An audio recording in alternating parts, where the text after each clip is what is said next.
Good afternoon, ladies and gentlemen of the press, and we do, in fact, thank you so much for coming out this afternoon on such short notice.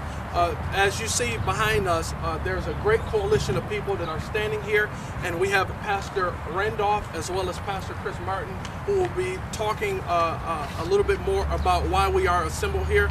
I would like to, at this time, to take an opportunity to thank all of the elected officials, all of the pastors, all of the leaders of organizations, whether it be labor or civic, again, all of the elected officials and all of the residents, our youth that have assembled here today. As you see, there is a large coalition standing here today, and we believe it's for a good purpose. So again, at this time, I would like to turn it over to Pastor Chris Martin. Again, I also would like to thank Mr. Norwood Jewell for hosting the press conference today here at UAW Region 1C. At this time, I would like to turn it over to Pastor Chris Martin, who will be talking a little bit more about why we are here.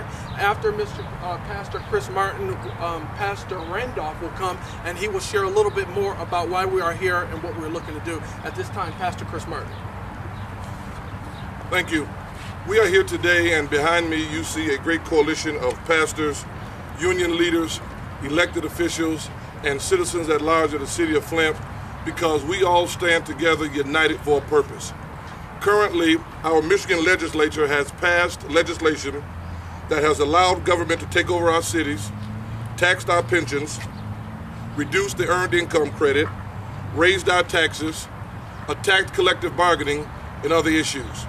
Together, we have decided to educate, ignite, and mobilize our community to be informed and to be educated about how we, as responsible citizens of our city, can effectively combat these issues in a way that will allow our voice to be heard. We will educate the city of Flint and its constituents on how we can stop the legislature from currently attacking our teachers' unions, roll back recently passed laws that have impacted teachers and other workers, protect our middle class, protect the rights of workers, protect our educational system, and make Flint again a city that we're all proud to live and habitate in. We've gathered here today united for a purpose, because it's going to take all of us, pastors and leaders, elected officials, organized labor, and the everyday citizen to come together and make Flint exactly what we know it can and will be. So with that, we have planned a series of educational sessions for every group and every association to come together and begin to hash out these issues. With that said, I'd like to turn it over to Pastor Lewis Randolph, who will talk about our further initiatives. We're encouraging each one that leads a group to come together Tuesday at 12 o'clock at the Antioch Baptist Church, whereas we can talk together and become one united voice for the community of the city of Flint.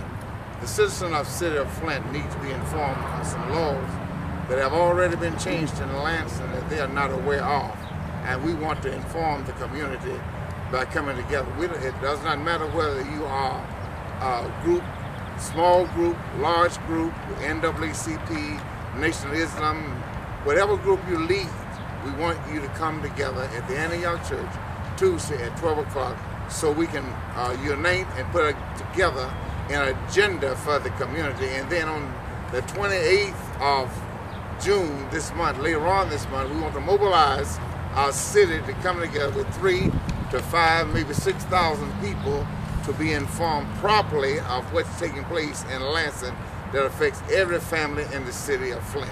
And I'm asking and begging of every leader of whatever group you lead to be at the Antioch Church at 12 o'clock Tuesday, whereas we can talk together and be one voice for the city of Flint. Again, what's important for everybody to understand is that we are united for a purpose.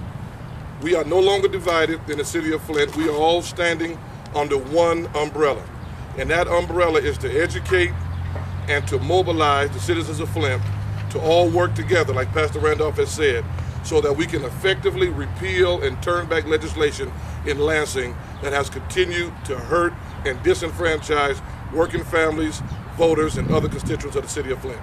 Thank you again. At this time, we're back in the hands of Mr. Derico Lloyd, UAW Region 1C. All right, at this time, we'll open it up for some questions, and so we'll do that at this particular time. Any questions? Pastor, how do you intend to do this? Explain. You said, how do we intend to?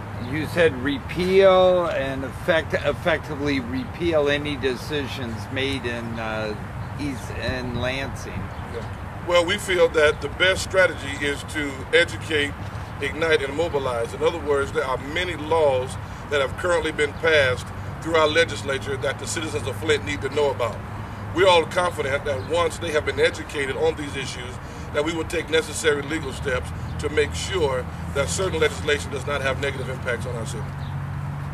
Are you talking about a possible petition drives and that kind of thing? I got the same question. Are you talking about possible petition drives to repeal current legislation, or what are you? We're talking about informing our community, and we're talking about bringing in other cities, Detroit, Pontiac, Saginaw, Ben Harbor. We want to be one voice for the people of the state of Michigan, not just the citizen, but we want to first inform the citizen of the city of Flint what's really taking place down in Lansing.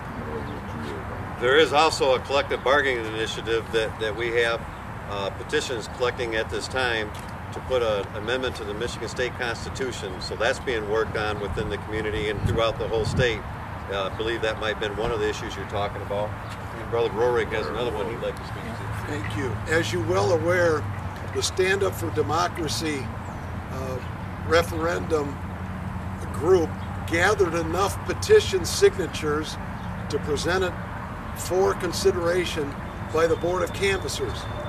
The Board of Canvassers deadlocked and refused to take an action, and Stand Up for Democracy and other plaintiffs took it to court, received an injunction, and were going to force it, and it wound up in the Court of Appeals. That case has been argued significantly, and at this time we await the decision on what we call the font final resolve, on whether or not the lettering was sufficiently large enough to meet the intent of the Public Act. It is the feeling of Stand Up for Democracy and virtually all the people gathered here that that is the most effective way to repeal legislation. But the most important way is to elect people to go to Lansing and Washington who don't pass laws that screw us over.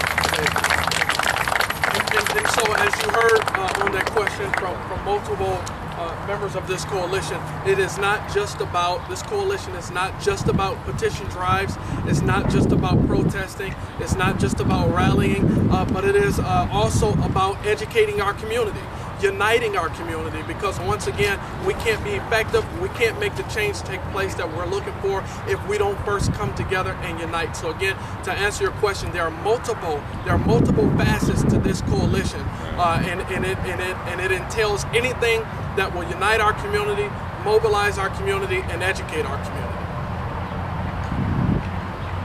Any additional questions? Can we also have one-on-ones with y'all? I think that would work out better. Yes, definitely.